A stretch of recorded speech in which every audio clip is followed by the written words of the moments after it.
This Western Conference final is gonna be awesome.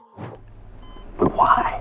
The best team in the league all year long against the team playing their absolute best in the playoffs. The Thunder led the league with 68 wins and a 12.9 point differential for the season, more than 3 points better than the second best team.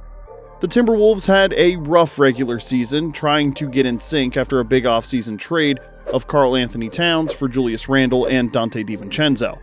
Now, OKC is coming off a tough 7-game series where they didn't play great, and Minnesota is coming off back-to-back 4-1 series wins where they looked awesome.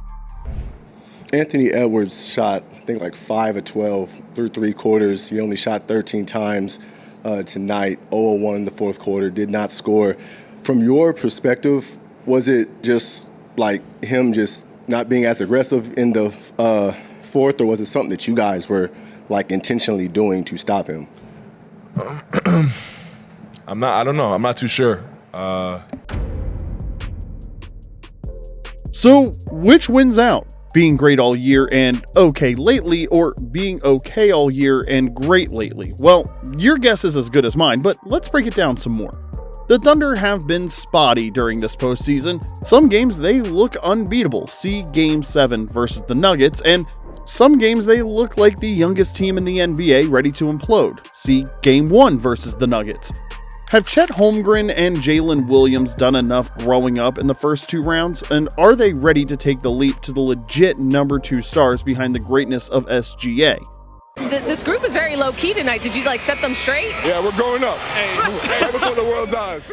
This is the key for them.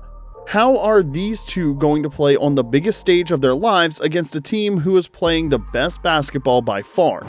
Because we know their defense is showing up, right? What they did to Jokic in Denver in Game 7 was mesmerizing. Putting the 6-inch shorter and 100-plus pounds lighter Alex Caruso on Jokic and not missing a step is crazy. That was not only a great defensive game by Caruso, but the effort from the rest of the team to help dig down on Jokic and gang rebound was picture perfect. Their defense is the best single unit left in the playoffs, let alone that they might be the best in the whole league. For them to win, their offensive struggles will need to step up closer to their elite defensive status, and if they can do that, then the title is well within reach. Go, no doubt. However, as for Minnesota, all they have to do is exactly what they've been doing. They physically manhandled and dominated the Lakers and Warriors to the point where it was a little hard to watch those two teams get beat up so bad.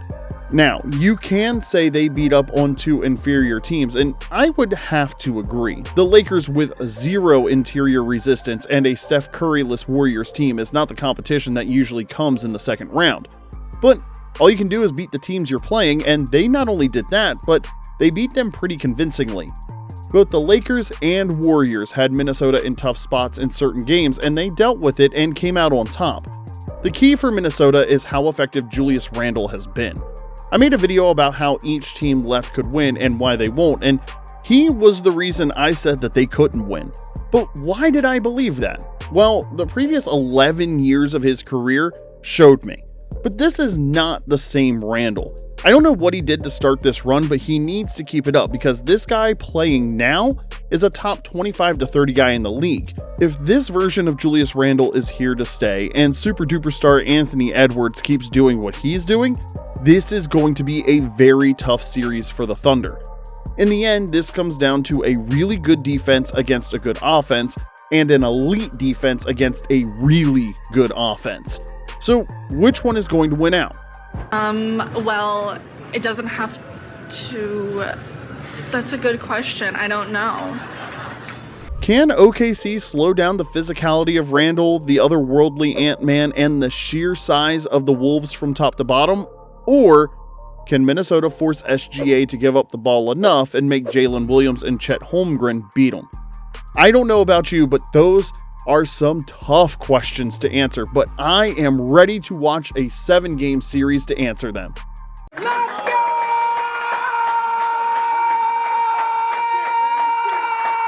Alright, so you want my pick again? I guess I can give it to you. I think this is going to be a long 7-game series. Each team will look like they have the edge a couple times, but ultimately, I think the Thunder win it. Seeing the level of defense they can go to is scary. They will need it for sure in this series, but I think their offense will do just enough and their elite defense will carry them to their first finals since 2012. Who will they be facing in the finals, you ask? Well, great question, and check out this killer video about how the East turned us back to the mid-90s. And if you like all the content that we've been producing, make sure to hit like and subscribe. This playoff run has been amazing, and we've covered every single bit, so stay tuned here because the NBA is always changing. Thanks for watching.